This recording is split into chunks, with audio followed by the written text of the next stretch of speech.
Салам, акыл. Барыңарга дагы бир жолу ысык салам. Бул Чикаго шаары. Бүгүн ишемби күн. Бизде карантин, бирок көрүп атасыңар, машиналар толтура көчөдө. Бирок жанагы социальный дистанция деп ар ким өзүнчө мындай сактанып жүрөт негизи, бирине бири жолобой. Бирок көчөдө элдер бар дагы деле. Машиналар көрүп атасыңар толтура.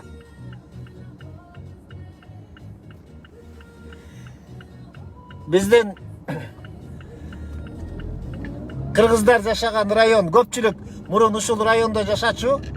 Анан бара-бара үйлөрдү алып, буттарына туруп дегендей, анан шаардын четиндеги бай райондордон үй алышып, көпчүлүгү көчүп кетишкен.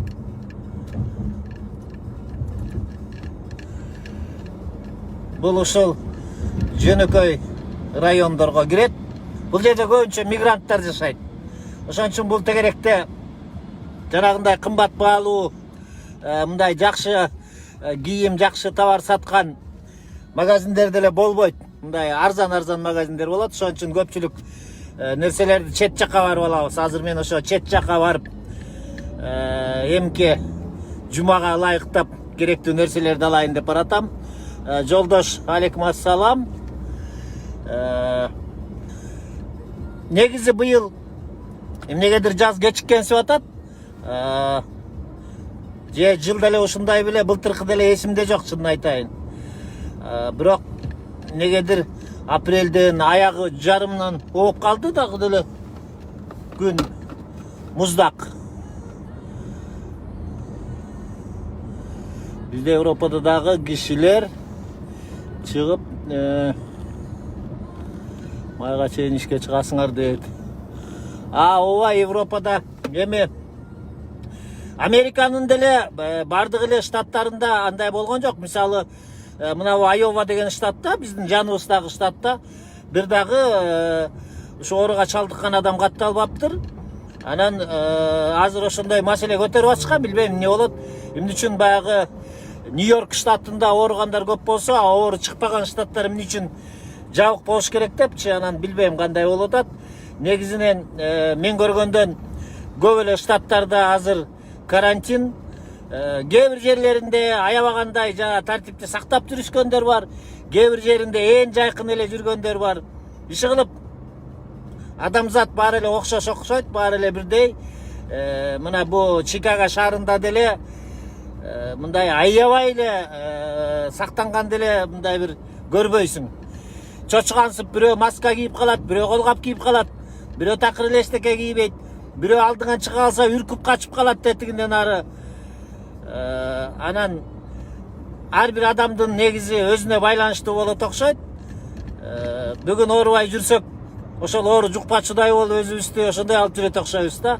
Анан качан ооругандарды көрүп же өзүң ошондойго кабылган деле бир жанагындай сактанып калбасаң. Москвада дагы карантин дейт. Ооба, Москвада мен балдар менен сүйлөшүп турам.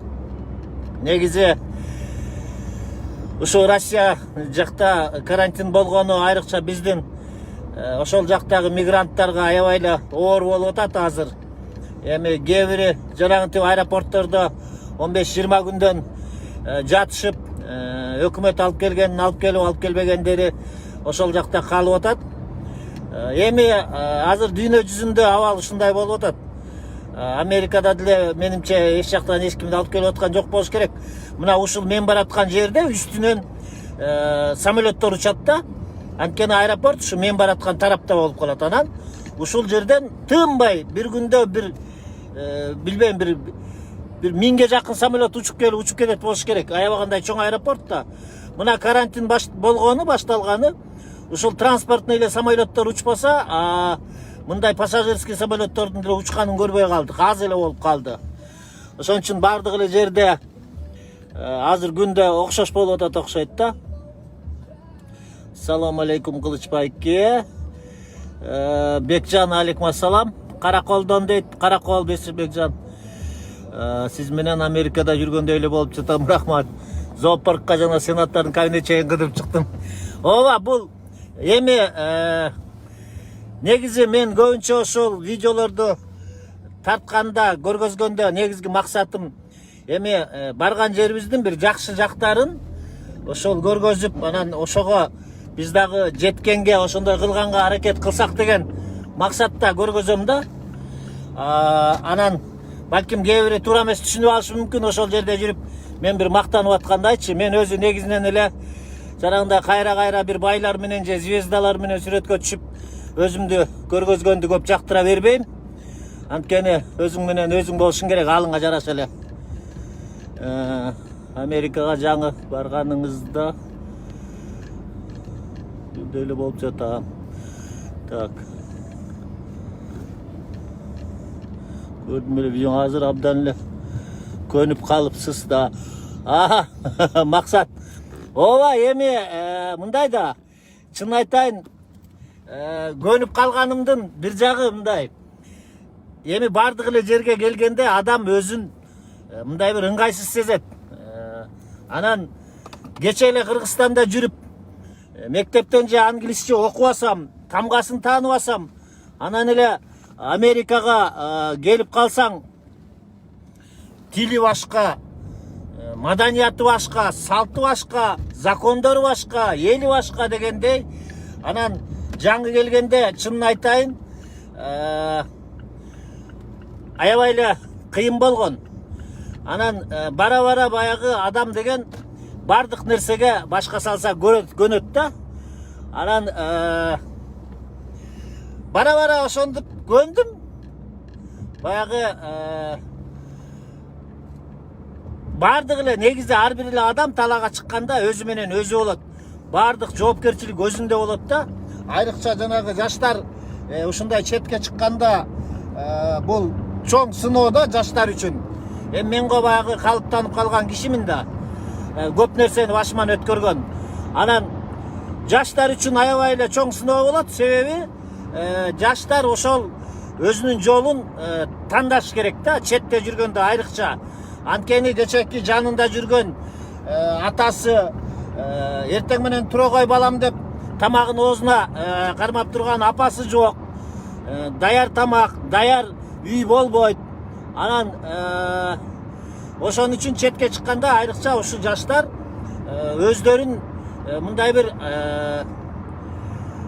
жанагы жолду тандоодо көп жаңылбай ушу туура жолду тандап кетиш керек да. Анан ошолорго мындай бир чет жак чоң сыноо болуп эсептелет. Анан бизге окшогон калыптанып калган кишиге эми бул жерде негизги эле максат, биздин келген максатыбыз баарыбыздык эле акча таап бир аз капчыгыбызды оңдойлу деген эле максатта. Башка максат менде жеке максатым ошондой. Эми жаштардыкы окуйлу, окумдулантайын, ушундай дүйнөгө атагы чыккан жанагындай компанияларда иштесем, же болбосо дүйнөнү жарган окуу жайларын бүтүрсөм деген максат менен келишет. Америкада көпчүлүк жаштар ошол максаттарын ишке ашырып, азыр көрүп билип атасыңар, дүйнөнү дүңгүрөткөн мен деген компанияларда жакшы жерлерде, жакшы позицияларда, жакшы должносттордо иштеп атат. Анан жакшы окуу жайды бүтүргөн уул кыздарыбыз толтура, ошол жерде Гарвардты бүтүргөн балдар кыздарыбыз бар. Ошон үчүн көнөсүң. Америка негизи көнгөнгө аябагандай жеңил мамлекет. Эмнеге дегенде мен эми көп жыл Россияда деле болдум. Салыштырмалуу бул жерде көнгөнгө аябай жеңил. Адам адаптация болуш үчүн Америкада мындай өтө деле кыйынчылык болбойт. Анткени келгенде баягы айлыгы азыраак болсо дагы жумуштабасың. Сени эч ким дээрлик 99,9% дейин балким болгондур. Эч ким сени алдап кетпейт. Ошол иштеген тапкан маянаңды өз убагында кечиктирбей берип турат. Ошон үчүн бул жерде көчөдө калбайсың. Дагы бир жагы бул жерде закондор аябай тагыш дейт. Дагы бир жагы жанагындай улутчулдар болбойт. Бияктан келиптир, анан тияктан келиптир деп сени эч ким бөлбөйт. Сени көчөдө эч ким токтотуп документиңди сурап, анан бас жүрү териштиребиз деп ээрчитип барып мындай камабайт. Ошондуктан бул жерде адаптация болуш аябагандай жеңил. Бир гана оор жагы бияка келиши кыйын. Келип алгандан кийин bir жарым жылдан кийин бардыгы эле көнүп жакшынакай бир өзүнүн жолун, өзүнүн ордун таап алышат. Ошон үчүн Американын жана плюстары ошондо. Эми бул жерде деле баягы терс жактары бар. Эми бардык эле жерде андай сөзсүз болот. Анан кээ бир айтып калат, эми бирөөнүн башынан бир туура эмес иш болуп калса, ошону баарына ушундай экен деп ойлобош керек. Жалпысынан алганда Америкада оң жактары аябай көп. Бүгүнкү күндө көрүп атасыңар, мына биздин мен ушул жерде жаштарды көргөндө дайыма ушундай кубанып, сүйүнүп турам да. Ушунчалык акылдуу, ушунчалык энергичный, ушунчалык бир кыйын жаштарыбыз бар ушул Америкада. Эгерде ошолордун баарынын билимин, күчүн топтоп, анан ошону Кыргызстандын пайдасына мындай бир алып кете алса, бул аябагандай жакшы чоң күч болот эле. Мына бүгүнкү күндө ушул коронавирус башталган күндөн тарта ушул жерде Америкадагы жаштар жөн эле эч ким аларды мындай бол эле бол, тур эле тур деген жок. Өздөрүнөн өздөрү биригип, керек болсо мына улуу муундагы биз дагы ошолорго биригип, ошолорго кошулуп, ушундай Кыргызстанга жардам кылалы деп бир укмуштай бир аракеттерди жасап ишке ашырып атышат. Мына бул Америкадагы биздин өзүбүздүн уул кыздарыбыздын жетишкендиктери да. Анан ошол жанагы плюс жактарын айттым. Эми балким ар ким ар кандай ойлошу мүмкүн, бирок Америкага келип кайра кетем деген киши өтө эле аз. Кеткендер көп эле, алар баягы өзүнүн максатына жетип, кандайдыр бир деңгээлде ошо койгон максатын ишке ашыргандан кийин кайтып кеткендер бар. Анан кетпегендер дагы аябай көп. Ушундай достор, могу жерде суроолор келип атат. Карантинде кыргыздар кантип жатасыңар? Эми кыргыздар билесиңер, эптүү калк болобуз. Көпчүлүгүбүз иштеп атабыз. Иштебей отургандар дагы бар. Аларга баягы бирине бири жардам кылып, кыйналбай эле жакшынакай эле отурабыз, Кудай буйруса. Негизинен иштеп атабыз. О жерде Максат, алейкум ассалам. Фура айдайсызбы дейт. Ооба, фура айдайм. Баягы Шабдан деген бала маек курган видеону таппай атам. Мүмкүн болсо кайра чыгарып койсоңуз жакшы болот эле. Макул, кайра чыгарып коеюн, ал бир түбүндө калган болуш керек. Ооба, жолдош, эми бардык адам мындай позитивный болуш керек да, анан оптимист болуш керек. Жакшы нерсеге ишениш керек, жакшы нерсе болот деп аракет кылыш керек да. Анан эми албетте бирөөнүкү болуп кетет, бирөөнүкү болбой калат. Бирок аракет кыла бериш керек да. Аракет кыла берсең эле бир күнү болот экен. Эми ар ким ар нерсеге аракет жасайт да. Ошон үчүн кандай болгон күндө да аракет жасай бериш керек. Мына карасаңар, азыр карантин. Карантиндин убагында жолдогу машиналар, мынабу чоң шоссе. Ушул жерде баягы мурдагыдай эле эч айырмасы жок, машиналар көп кетип атат. Могу жерде рахмат, аман болгула дейт. Айлык канча аласыз дейт. Эми айлык ар кандай тапканыңа жараша. Негизи Америкада айлык, эгерде бул карантинди эске албаганда, айлык бир $2,500 өйдө болот да. Андан азыраак алып калгандар деле болот, бирок негизинен ушу $2,500 анан өйдө иштеген жумушуңа карата ошол болот. Анан мен мынча айлык алам деп айтсам, эртең бирөөнүн колуктусу угуп алып туруп, тетиги байке мынча айлык алат экен, сенин үчүн анча албайсың дейт. Же болбосо менин деле аялым угуп калып, тигил мындан көп алат экен, үчүн сен аз аласың деп чыгышы мүмкүн. Ошон үчүн негизинен баягы буйрган акчаны алабыз. Рахмат, аман болгула дейт. Азыркы Трамп чыгарган закон боюнча бар убежищеге тапшырса болобу? Жок, азырынча болбойт. Аны жанагы Кыргызстан менен ортодогу барьерди алыш керек да. Биздин жанагы паспортубуздун стандарты туура келбей атпайбы? Биз жанагы кыйкырып чыкпадык белек. Отпечатка тапшырат экен, анан биздин болгон информацияны минтип коет экен, анан антип коет экен, анан болбойт экен, анан тигинтип коет экен деп ошол жерде керек болсо көрүнүктүү эле биздин жана укук коргоочу дегендер элди бузуп аскырып бул болбойт, муну кылбаш керек деп. Мына ошонун кесепетинен ушул закон чыгып атат. Биз ошонун айынан жанагы тизменин сыртында калып кеттик. А бул жерде отпечатка жок, сен эчтеке кыла албайсың. Паспортуңду кой, иштеген ишиңден бери күндө 3 баал отпечатка тапшырасың. Ошон үчүн биз жөн эле баягы дүйнө алдыга жылып атканда биз деле катардан калбай алдыга жылышыбыз керек эле да. Анан эмнегедир биз ошол дайыма баягы мен чоң апам айтчу эле, ары жыгыл десе бери жыгыласың деп, жана кээде ошол ары жыгыл десе бери жыгылып калабыз да. Байке катуу барат аска жок. Бул телефондон ошондой көрүнө берет. Жолдору өлүк го дейт. Эми өлүк кандай мааниде өлүк эми? Жаман жолдор деле толтура бул жерде. Жамаатчы жолдор толтура. Эми Америкада жол аябай көп. Шундай көп жол. Булар жолду мен ойлойм ушу болгон акчанын көбүн ушу жолго жумшайт болуш керек депчи. Анан жол эле сала берет. Анан альтернативный жолдор, мунун аябай пайдасы бар да. Мисалы жана бизде Бишкекте кварталдардын ортосу аябагандай алыс.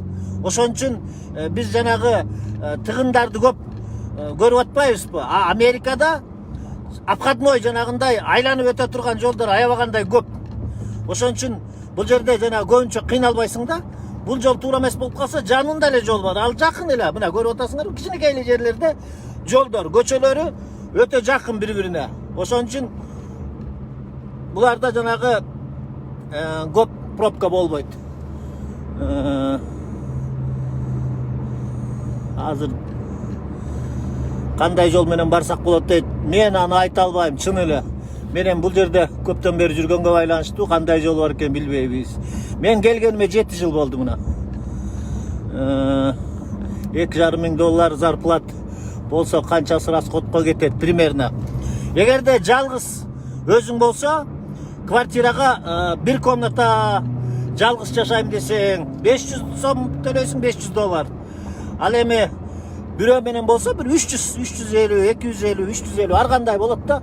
Но ошонун бир эгер жакшы экономдоп жашасаң, мен эми ошонтип эле алып жашагам да. Бир $1000 тегерегинде өзүңө кетет. Анан айына ошондой кетет. Анан бир $1,500 экономдоп калса болот. Анткени көп жанагындай 6 айга келип, жанагындай ушундай жумуштарда иштеп кеткендер көп эле биздин жердештерчи. Андан көп айлык алган деле жумуштар бар. Эми көпчүлүк жана көбүрөөк айлык алчу жерлерге документ керек да, легальный статусун керек. Ошон үчүн жанагындай болуп калат. Гринкага тапшыргандар барго былтыркы ойноп утуп калышы мүмкүнбү? Негизи аларды деле ошол бербей коет го деп атам быйыл. Кандай экен эманы убагында эле тиги убагында эле бир эме кылбасак, өзүңүздү бир көрсөтүп койсоңуз дейт. Эми мени көргөндө бир байга алат белем. Биометриялык паспорт барларга шанс болобу? Эми жалпысынан Кыргызстанды жанагындай киргизбейт деп тизмеге кошуп салгандан кийин ал паспортуңа азыр карабайт. Себеби ошол жанагы Трамптын закону чыкканда көптөгөн кыргызстандыктар виза алып алышып, кээ бирин могу Нью-Йорктон кайтарып ийгендер да болду дейт. Кел албай. Кээ бирин визага тапшырып, паспортун алып калып, жообун беребиз деп кайрадагы эме визаны бербей коюшту дейт да.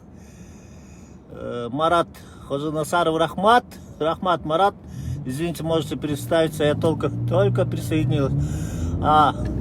Бул эми мен атым Кылыч, Америкадан репортаж кылып атам.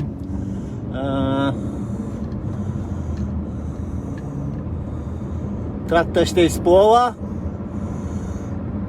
Та же вирусу азыр эң жанагы пик ушул Нью-Йорк штатында болуп аткан. Анан мына кече мурда күнү президент Трамп айтты, биз уже чокусуна чыгып ылдыйды көчтөй кеттик, то есть азайып атат депчи.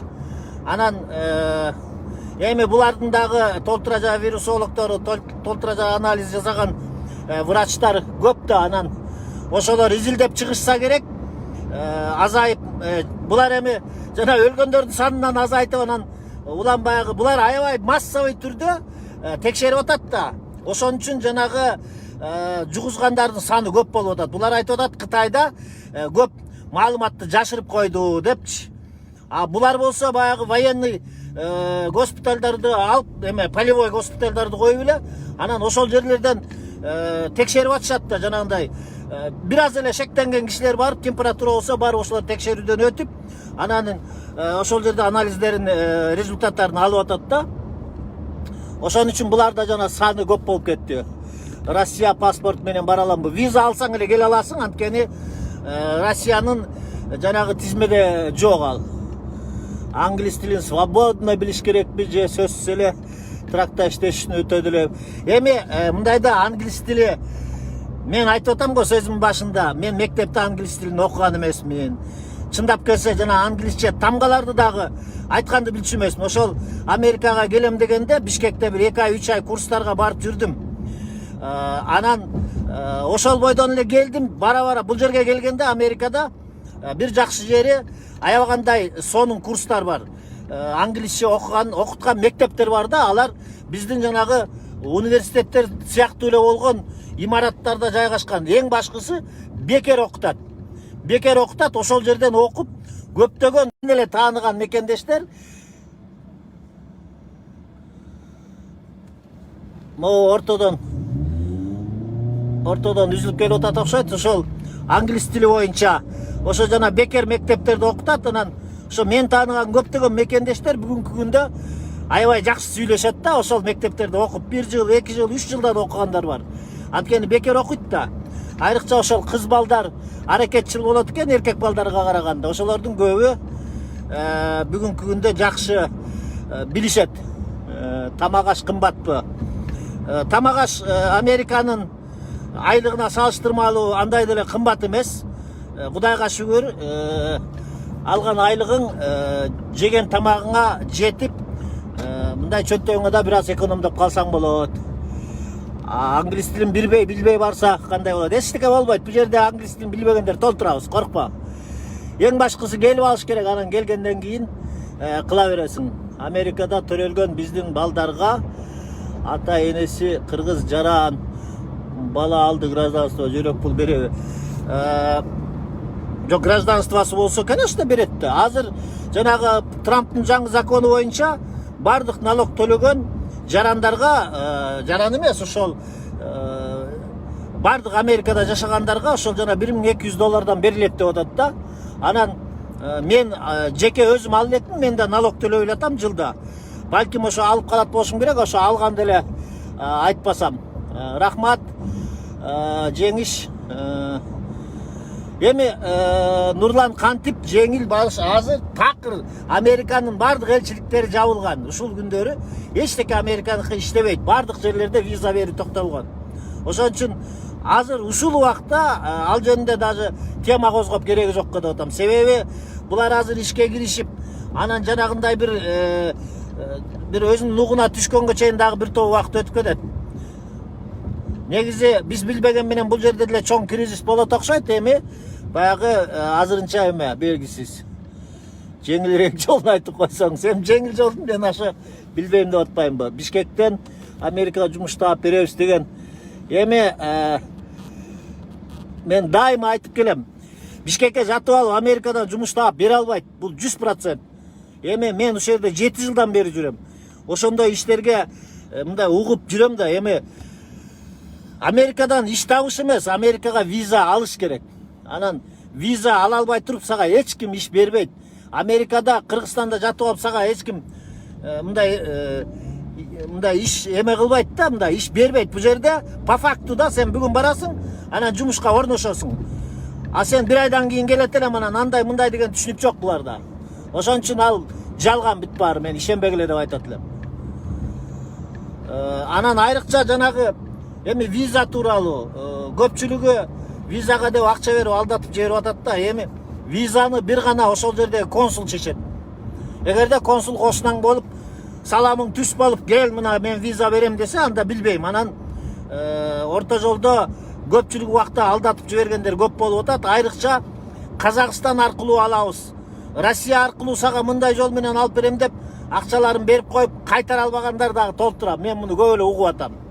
Анткени мен көп жана Москвадагы, Россияда, Казакстанда ошо ар кайсы жердеги мекендештер менен байланышып турам. Ошолор көп айтып берет. Кыргызстандан досун же тууганын чакырса болобу?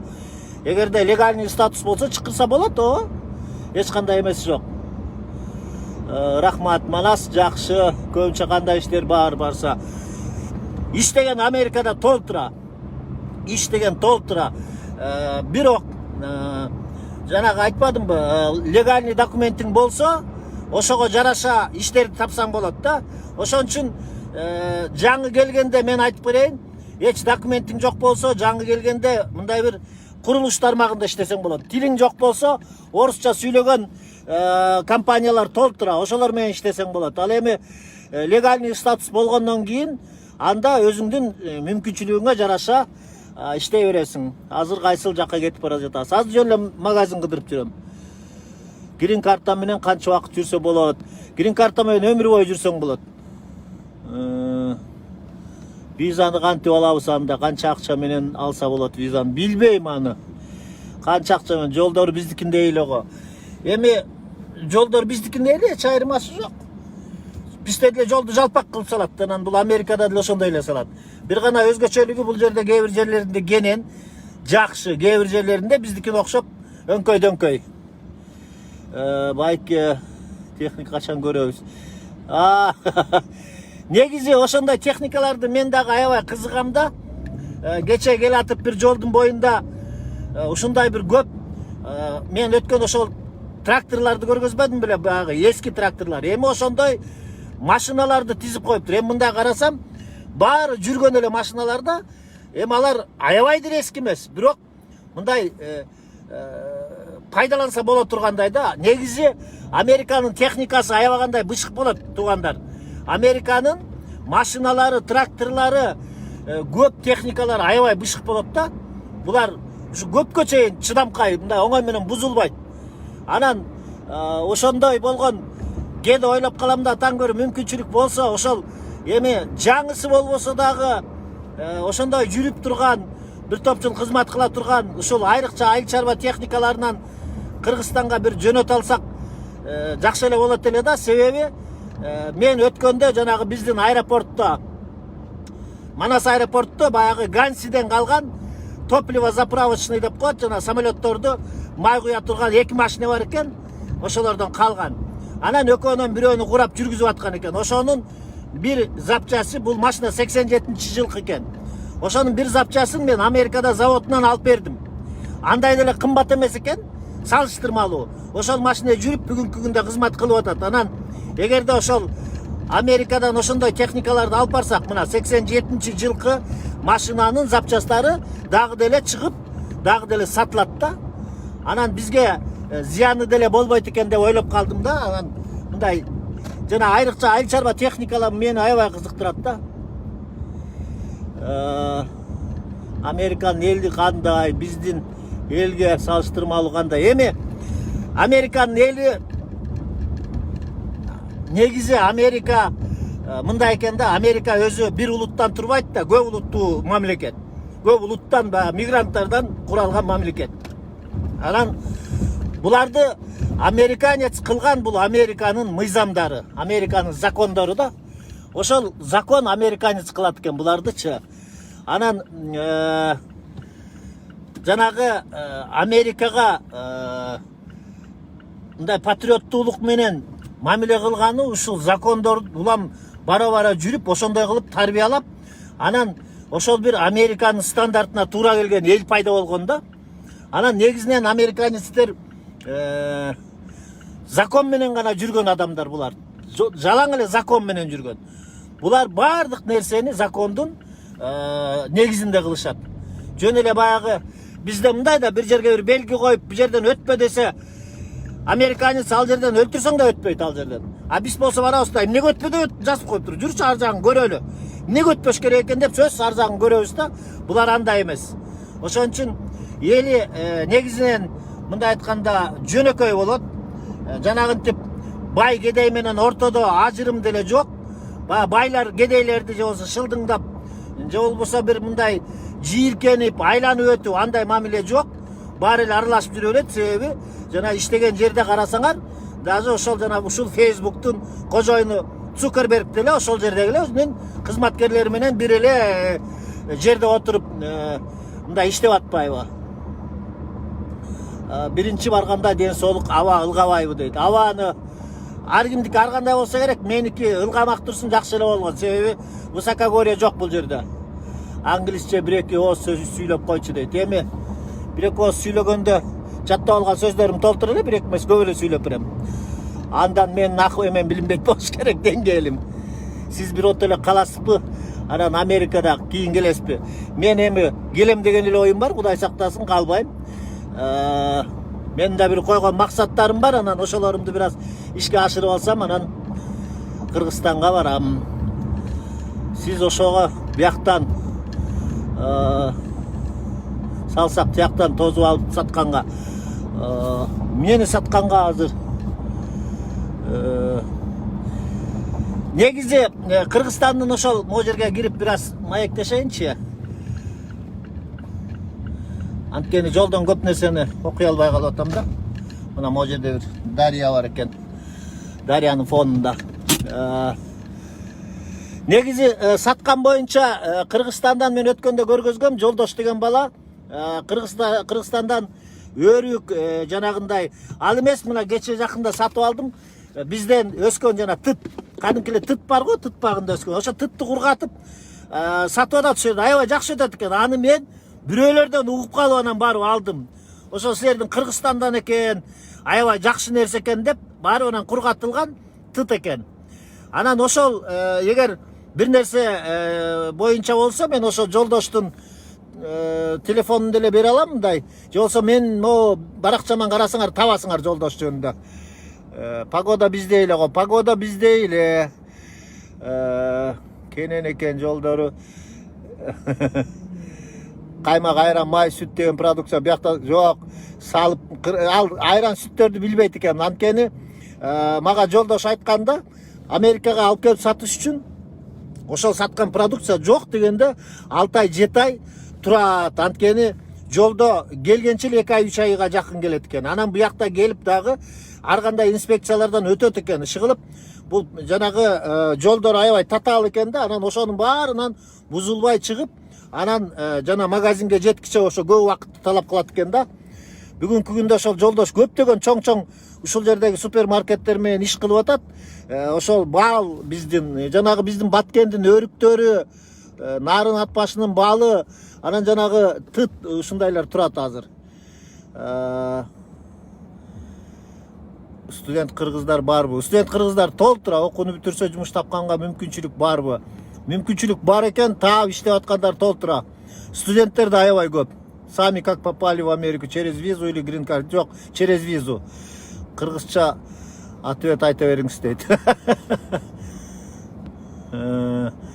Дин жагы кандай? Жума намазга барасызбы? Дин жагы кенен, мечит деген толтура.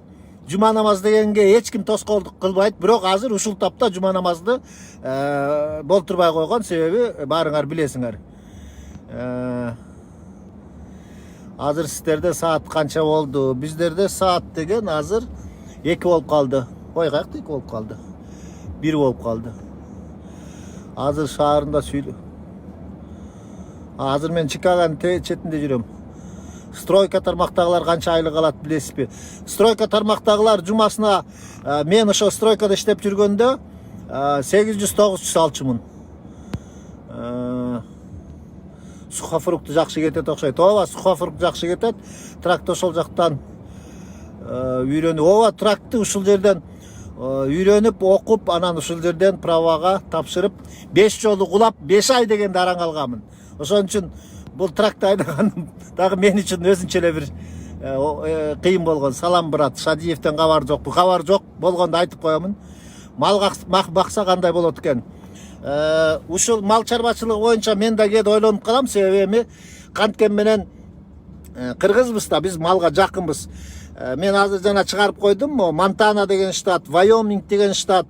Ушул штаттар биздин Кыргызстанга окшош жана тоолуу райондорго окшогон штаттарда ошол жерлерде дагы айрыкча могу Вайомингде көп мал чарбачылыгы менен көп алектенет. Негизи эле бардык эле штаттарында бар, бирок биздин Кыргызга жакын, кыргыздыкына окшош болгон ошол Монтана, Вайоминг ушул тоолуу штаттарында бар да. Анан ошол жерге барганда кадимкидей кээде түшө калып, токтоп, эки жакты карап, тоолорго суктанып, анан андан ары жолубузду улайбыз да. Негизинен ошо мал чарбачылыгын кылса болот, бирок аны үчүн жагы эле жанагындай легальный статус керек. Анан бул жерде айыл чарбасына аябай жакшы көңүл бөлөт деп уктум. Көптөгөн субсидияларды берет, жанагы техниканы, малды, ушундайлардын баарын, жанагы жер участоктарын баарын кредитке ошентип алса болот депчи. Улан Сатыбаевга салам айтып коюңуз.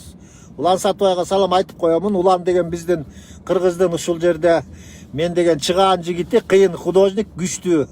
Ошон үчүн сөз салам айтамын. Сонун байке көз кокусун эле көрүп калдым. Аябай сонун кызыктуу сүйлөйт экенсиз, ден соолукта. Рахмат. Эми менин сүйлөгөнүмөн бир аз болсо дагы айрыкча ушул карантинде отурганда ушундай маалымат берип коеюн деп атам да. Эми бирөөнө керек, бирөөнө кереги жок. Мурун фурада опыт бар беле дейт. Эми баягы профессионал шофер болбосом дагы, бирок мурун айдап эле жүргөм, техниканы жакшы эле. Ошон үчүн мен кыйналган жокмун. Права Кыргызстандык болобу, болбойт. Азыр жумуш болуп жатабы. Тракта болуп жатат, бирок мурункуга салыштырмалуу, мындай айтканда начар эле. Бирок башка жумуштарга салыштырмалуу түзүк эле. Ошон үчүн бир аз кыйналсак дагы эми иштеп атабыз. Баягы ушундай достор, Америка жөнүндө мен баягы Москвадагыдай преступность жокпу. Биз ушул Американын бирден бир, эми бул жерде дагы айырмасы да Москва менен бул Американын бардык эле шаарларын айтайын, айырмасы ошол жагынан аябагандай жакшы да. Бул жерде өзүңдү эркин алып жүрөсүң. Сени көчөдөн полицейский да токтотпойт. Бирөө жарымдагы келип тумшуктан ары коюп, томолото коюп, понаехали деп сөгүп кубалабайт. Бул жерде преступность бар сөзсүз, толтура. Бирок баягы өзүң кыйшактап көчөгө чыгып, ошондойлорго аралашып, анан кийин мындай бир приключение издеп жүрсөң, сөзсүз андайга кабыласың. Бирок мындайынан жанагындай бизнесмендерге же болбосо көчөдө соода кылабы, же эмне кылабы, андай жок. А бирок жанагындай жеке эми ар кандай жер болгондон кийин, адам болгондон кийин андайлар бар. Ошон үчүн негизинен алганда бул жерде адамдын укугу аябагандай жакшы корголот. Полицейский деген сен азыр чалсаң 3 мүнөткө жетпей келип калат. Ошон үчүн бул жерде салыштырмалуу тынч. Россияга салыштырмалуу аябай эле тынч. Азыр могу жерде ат башын сагындыңызбы? Аябай. Студенттер виза алышабы, же алышпайбы? Алышат. Студенттердин азыр программалары аябай көп. Ошол жерде Алмаз Арапов деген жигит аракет кылып, мына жылда ошол жерден студенттерди топтоп, жанагындай TOEFL-ун тапшыртып, даярдап, колледжге барчуларын колледжге, университеттерге барчуларын университетке даярдап атат. Advanced Academy деп Бишкекте былтыртан бери жакшынакай көп иштерди алып барып атат. Аябагандай көп балдар, кыздар ошолор аркылуу келип окуп атышат. Анан эгер ошол Алмаз Арапов деп жазсаңар деле Facebook'тан табасыңар, ошого байланышсаңар, негизинен жакшы жардам берип атат. Азыр Америкага ошол студенттерди жөнөтүштө эле бир чоң эмгек, чоң жумуш. Ошон үчүн эгерде кимде ким окуйм десе, же кимде ким балдарын, кызын жөнөтөм десе, ошол Алмаз аркылуу кылсаңар деле жеңил болот. Айбек Хакимов байкебиз посольство иштеп жатабы. Айбек Хакимов деген тааныбайм. Негизи эле посольствону мен мындай угам, жана Отунбаев деген келиптир депчи. Анан ал ошол Вашингтон тегерегинде жакын штаттар бар да, Пенсильвания, анан ары Нью-Йорк. Ошолор менен бир аз мамиле кылат. Бизге окшогон Чикагода же болбосо Сан-Франциско же башка жака келип, ой кыргыздар кандайсыңар, мына ушундай тапта деле мындай бир жазып, бир мындай массалык маалымат каражаттар аркылуу бизде ички группалар толтура, ошондон деле чыгып сүйлөп, акыбалыңар кандай, эми элчилик бизге эч кандай жардам бере албайт. Өздөрү чындап келсе өкмөттүн тиги бюджетинде отурган эмелер. Жок дегенде акыбалыбызды сурап койсо деле болмок, бирок андай жок. Хакимов эмес, мен керек болсо элчисин да билбеймин. Муну мен коркпой үркпөй эле ачык эле айтып берем. Ал жөн эле айлык алып эле отурган, керек болсо элчи деген жанагы бизде запрет коюп койду. Мына ошого окшогон иштерди кыйын элчи болсо ошол деле чечип коймок. А элчинин колунан эчтеке келген жок ал. Керек болсо аны признавать этпейт болуш керек. Ушундай. Так, квартирада турасызбы? Квартирада турам. Квартира негизинен эгерде бир байке экөөбүз турабыз, $1000 төлөйбүз айына, $1100. Байнан деген иним бар, таанысызбы? Байнан тааныбайт экенмин. Трагайдаган канча кыргыз бар? Трагайдаган кыргыздар аябай көп болчу, азыр деле көп, бир 600-700гө чамалап барып калат болуш керек. Бирок көпчүлүгү жанагы IT тармагына программист болуп, ошол жактарга өтүп кетти. То есть бул программист болуп өтүп кеткендери кыргыздардын улам өйдө эле өсүп атканынан кабар берет да. Себеби ошол көпчүлүк трак айдаган, такси айдагандардын баары бир кезде студент болуп келишкен. Жана Work and Travel деген программа боюнча келишип, анан Америкага келгенде окуу кымбат. Айрыкча биздин кыргыз үчүн. Анан ошолор айласы жок трак такси айдашкан, ар кандай жумуштарды иштеген. Анан айласы жок тракка барышкан. Анан тракка баргандан кийин бир аз каражат таап, анан ошол каражаттын эсебинен кеч болсо дагы ошол балдар тырышып, жанагы программисттин окуусун окуп, университеттерди бүтүп, анан бүгүнкү күндө мына алдыңкы катардагы кыйын ушул жерде жаштар чыгып атат. Ошон үчүн жанагы азыркы ошол жаштар трак айдагандардын көп ошол жака кетип калды. Трак алып арендага берсе болобу? Трак алып арендага берсең болот, бирок азыркы ушул тапта арендага эч ким бере албайт, анткени жумуш начар. Дагы так, мен барсам эт пиширса техасский смокер, Ташкоордо сыяктуу козу гриль, общепит фастфуд өзүңүздөн иш кылса. Эми андайды иш кылса болот. Негизинен түшүндүм сурооңочу. Бул жерде деле ошол кафелерди, ресторандарды ачкан кыргыздын жакшынакай уул кыздары бар, көп андайларчы. Анан эгерде ошо легальный статус болсо, жанагындай өзүңдө талантың болсо, анан дагы жакшысы тил билсең, анан ачып иштетсең болот. Эгерде ошончолук эле жакшы жанагындай жөндөмүң болсо, бат эле клиенттерди таап аласың. Америкада эгерде сен жакшы жасаган болсоң, сен жердин түбүндө болсоң дагы барып ошол сенин тамагыңды жеп келишет. Бул жерде ресторандын жакын алысына карабайт. Бул жерде бардык нерсенин жакшысына карайт. Эгерде жакшы болсо, ал сенин жасаган тамагың сөзсүз өтүмдүү болот, дагы клиенттериң көп болот. Азыр достор, Замир Мусаев, Сергей Жулевко салам айтып коюңуз, эгер таанысаңыз. Билбейм. Эми негизи көп кыргыздар тааныйм, бирок чынын айтайын, мындай эмем жок да. Аттарын жаттап кала албайм. Алтынбек, Ербол, Самет, Толек азаматтык алып жок, алдып алып элекмин азырынча. Легально иштейсиздерби? Ооба, легально иштейм. Партияны эмне кылдыңыз? Эми азыр көрүп атасыңар, ушул партия жөнүндө көп суроо берип атышат. Тугандар, азыр бизде бардык нерсе адамдардын ден соолугун сактап, аман эсен ушул пандемиядан чыгалы деген аракет. Каяктагы партия? Азыр жанагы баланча партия баланча жерге ун таратты, анан түкүнчө партия түкүнчө жерге тигин тибиди деп пиар ходдорду жасап өздөрүн чыгарган. Эми бул туура эмес. Баягы каречкиге жан кайгы, касапчыга мал кайгы деп коет. Биз азыр баарыбыз ушул ден соолуктун айласын таппай аткан учурубузда, карантинде комендантский час кылып, баарыбыз ошонун камын көрүп, кокуй эле кокуй, тиги ачка калды, бул мынтип калды, врачтарга жардам берели, тигиге тигинтели деп баарыбыздын аракетибиз ошондо да. Анан азыр каяктагы партия? Эми бул акылсыздын иши болот. Ушундай убакта жанагындай саясий очко топтой турган бул эң акылсыздардын иши. Аны жайчылык убакыт келет, ушундан өтөбүз аман эсен.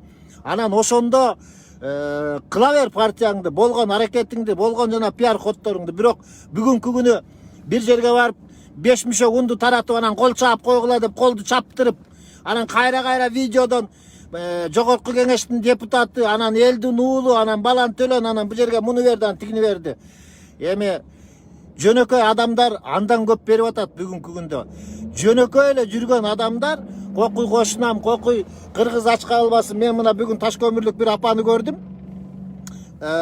Ошол темир жолдо иштегем дейт. Ошол адам пенсиясынан берип атат. Анан ошон үчүн мен партия деген теманы азыр эч кандай оозанбай атам, себеби ал анын убагы эмес, анын өзүнүн убагы келет, саясий убак келет. Бүгүн биз ушул пандемиядан аман эсен чыгып алалы, бири-бирибизди ач калтырбайлы, бири-бирибизди мындай бир көчөгө таштабайлы, колубуздан келишинче жардам кылалы. Мына ушул жөнүндө ойлонушубуз керек. Эч кандай пиар ход кылбашыбыз керек. Мен дагы бир жолу айтам, жанагындай баланча партиядан, анан баланча депутат, анан баланча тигиндей кылдык. Токтоткула андайыңардычы. Жөн эле берип кое бер. Анан партияңардын атын айтпай элечи. Андан силер эчтеке мындай утпайсыңар, мен оюмча түшүнгөн кишиге да. Анан билбейм, даже бүгүн бир видео жүрөт. Ошол жерде баштыкты таратып алып, анан кийин жанагы үйдө жашаган жашоочуларга алдап кол койдуруп алганчы, эшигинин алдында участоктарды жанагындай застройщиктерге беребиз деп. Карагылачы, эмне деген иштерди кылып атат, бул акмакчылык да.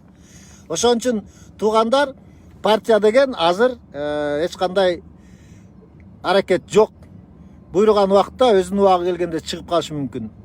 Чикагода Байназар укам бензовоз айдайт, таанысызбы?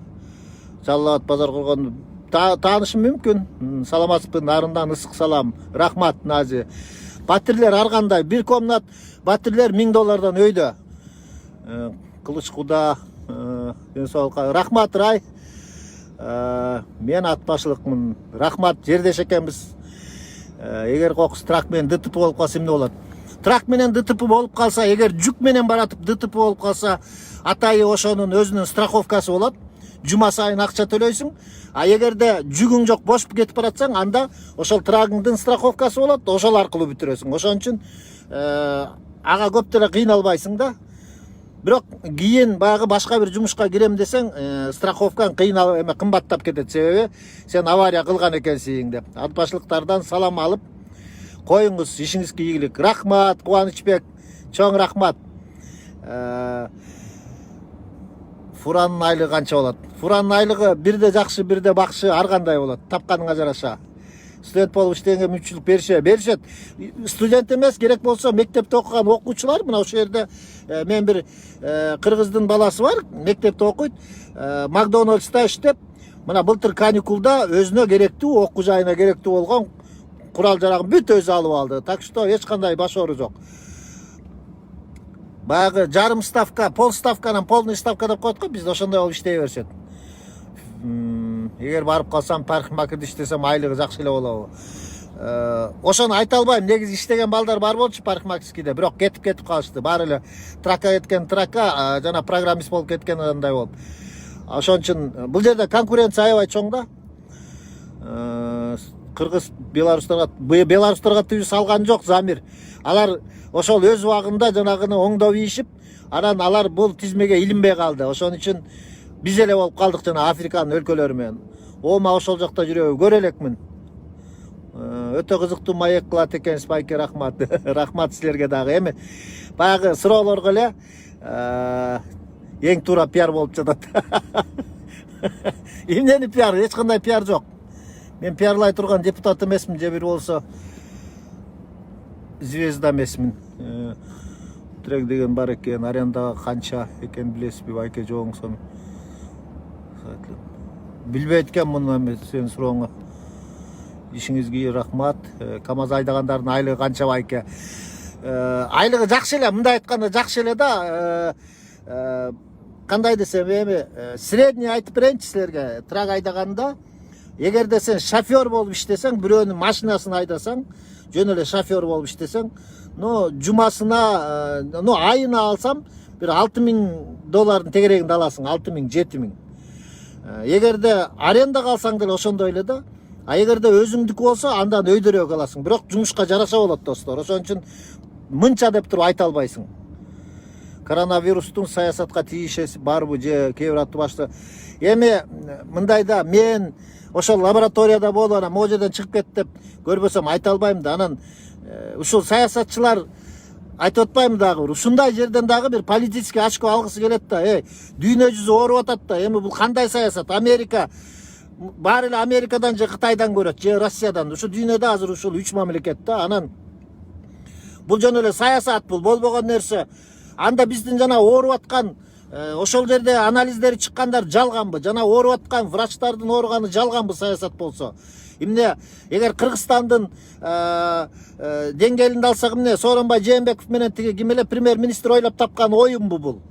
Же болбосо анда Трамп келесо эмне ошол жерде тиги саясий оюн жүргүзө турган Американын эли келесо ошонун баарын унчукпай эле көтөрө бергенчи. Ошон үчүн муну эч кандай саясатка айлантпаш керек. Бул кандайдыр бир балким бир лабораторияда иштелип чыгып бир кокустук менен чыгып кетиши мүмкүн. Балким дагы бир башка бир нерседен чыгып кетиши мүмкүн. Эми алигиче муну эч ким тактай элек да. Ошон үчүн бүгүнкү күндө менин оюмча бул оору. Оору менен баарыбыз күрөшүшүбүз керек. Анан жанагындай чектеген болбойт, анткен болбойт, тигинткен болбойт дейт. Чектебей мына Нью-Йоркто чектегенге көнбөй, айрыкча жана еврей улутундагы элдер, Кудайга ишенген жана ортодоксальный еврейлер бар. Ошолор укпай, кой дегенде коюп калбай жүрө берип, качан гана кырыла баштаганда анан токтошту го. Жана чиркөөлөрүнө, синагогага барып чокуна берип атышып. Ошон үчүн бул эч кандай саясатка аралаштырбаш керек. Бул бирөөнүн оюну эмес. Бул ушундай дарт бизге да келди ошол. Ошон үчүн бүгүнкү күндө отуруп алып, ооба бийликтин кемчиликтери аябай көп. Аябагандай көп кемчиликти кетирип атат дагы деле. Бирок алардын да айласы кетип атат. Алар да колунан келгенин кылып атат.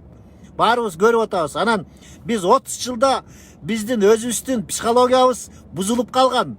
Баарыбыз алдым жуттум болуп калганбыз. Жылтыраган жер болсо эле ошону жула калалы деген ушундай бир деңгээлге жетип калганбыз.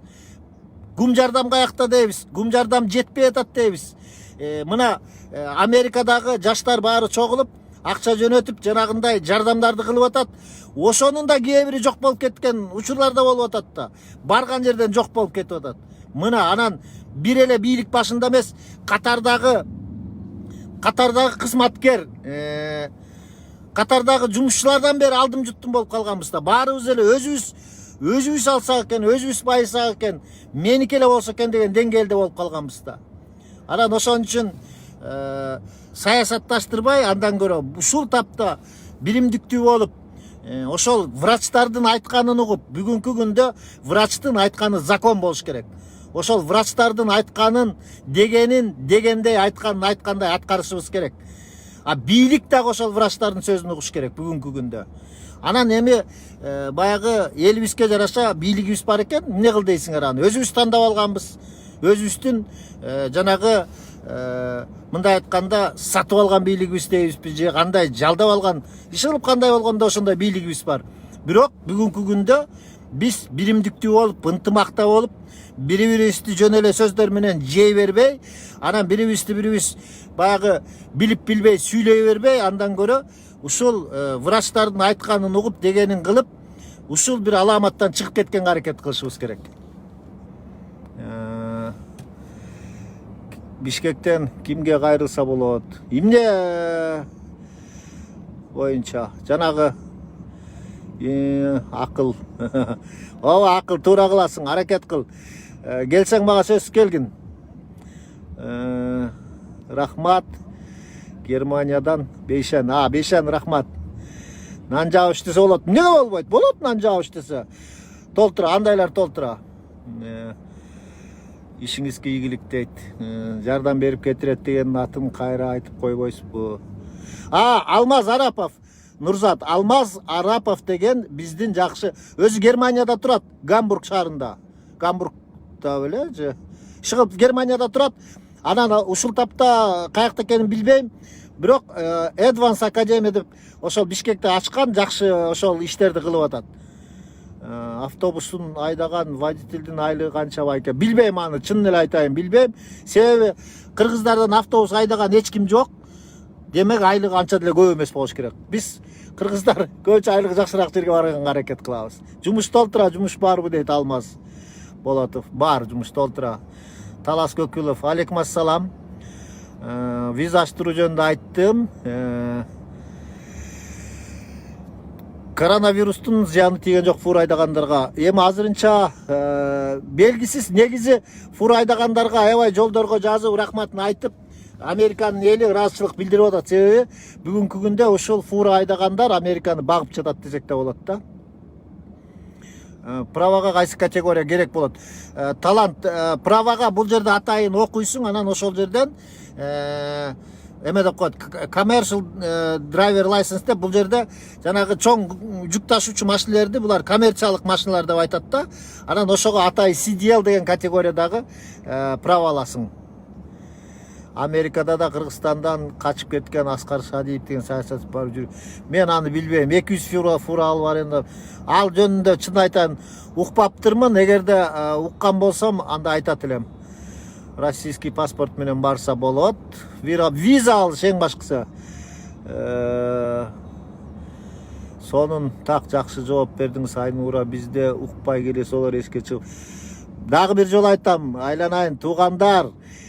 Чырап отуруп тургула. Ачкалыктан өлө турган замандан өткөнбүз. 30-чы жылдардагы ачарчылыктан кыргыз аман эсен чыгып кеткен. Керек болсо ошондо казактарды калкалап колтугуна ошентип чыгып кеткен. Анан бүгүнкү күндө биз ачкачылыктан кырылып калбайбыз. Муну туура түшүнүш керек. Эң жакшы эле коргоно турган бул үйдөн чыкпай отура турган нерсе экен. Бул азыркы тапта. Дагы бир жолу айтамын. Арапов, ушул туура ушу Кенжебай. Жылкылар, уйлар көрүнбөйт. Жылкы уйлар аябай көп туугандар. Айрыкча Америкада уй көп, койлор көп. Жылкы көп, жылкы баласында аябай көп кармашат буякта.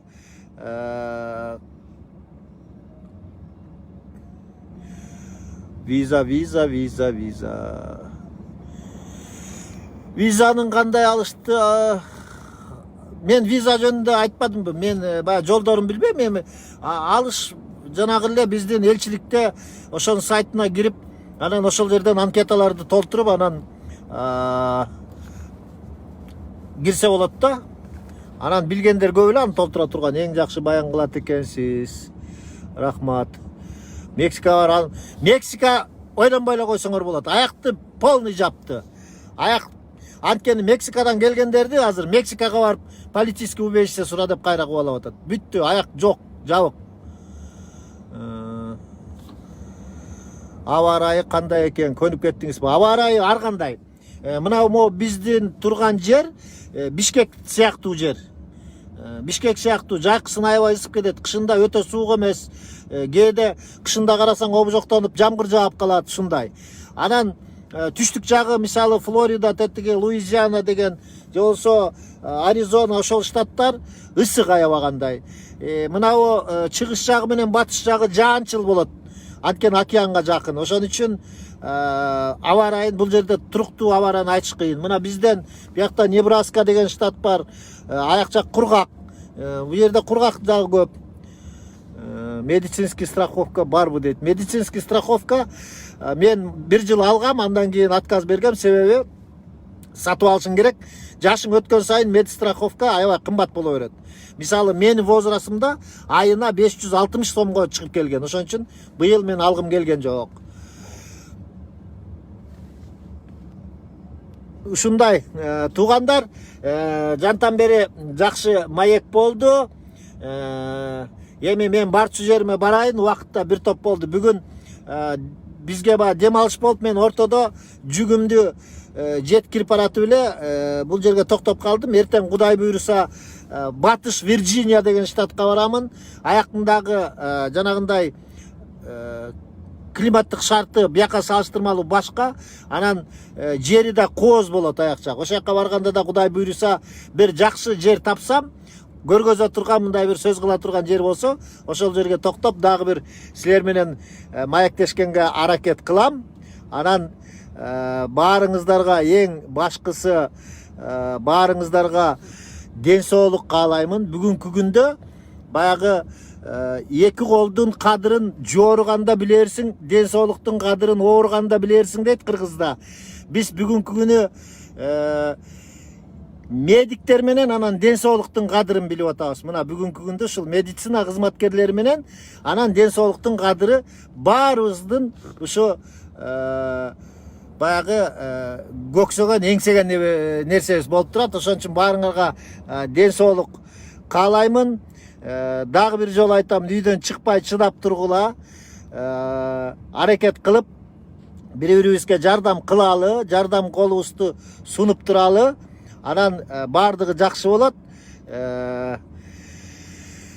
Кудай буйруса, бул кырдаалдан да чыгып, негизи бардык нерседен, жаман нерседен да мен дайым айтам, жакшы жагын алып калса болот. Ошон үчүн ушундай кыйын кырдаалда баарыбыз ойлонуп, карап, мындай бир тыянак чыгарып, мамлекет башында тургандар, жетекчилер, деги эле жөнөкөй адамдар бир жакшы жашоо баштаганга, жакшы заманга жеткенге аракет кылалы. Себеби көрдүңөр, бүгүнкү күндө Кыргызстан, кыргыз эли кыргыздарга гана керек. Башка эч кимге кереги жок. Бизди биз эле колдойбуз, биз эле өстүрө алабыз, биз гана өзгөртө алабыз. Башка бизди эч ким келип, биздей мамиле кылып, биздей өзгөртүп же болбосо биз каалагандай жасап бере албайт. Ошон үчүн баарыңарга дагы бир жолу айталым, чыдамкайлык. Анан ушул күндөрдө зерикпей, эрикпей мындай бир жакшы маанай менен өткөрөлү. Ошол туугандар, баарыңарга жанатан бери мени менен болгонуңуздарга чоң рахмат. Силердин да иштериңерге ийгилик. Ушул апаттан толугубуз менен чыгып кетели. Жакшы күндөр дагы алдыда. Кудай буйруса, бүт кыргыз журту баягы көчмөндөр оюну сыяктуу эми эмнени гана кылбадык, эмне деген жерге чачпадык.